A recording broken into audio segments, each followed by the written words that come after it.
ভাইয়া তোর মনে আছে তো কি করতে হইব? হ্যাঁ মনে আছে। আইতাছে আইতাছে। তুই কি জানোস, আমি আমার বউরে বাংলাদেশের টপ ব্র্যান্ডের ড্রেস কিনে দিছি। কি কস?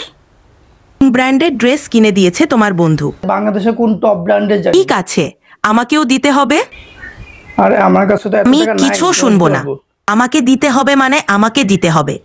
যতদিন না পর্যন্ত আমাকে কিনে দিবা ততদিন পর্যন্ত আমি তোমার সাথে কোনো কথা বলবো না। হ, আমার গেম তো সাকসেসফুল। তাহলে এখন আমার গেমটা সাকসেসফুল কর। ঠিক আছে, ভাবি আইছে? আইসে আইসে আইসে আইসে আইসে আইসে আইসে। ভাইয়া জানোস, আমি আমার বউরে বাংলাদেশের টপ ব্র্যান্ডের একটা ড্রেস কিনে দিছি। কাজ কি হয়েছে? আরে হয়ে গেছে তো, এরা আরামসে মুভি দেখতে পারবো। ভালোই কইছস, আমি একটু শান্তিতে ঘুমাতে পারবো।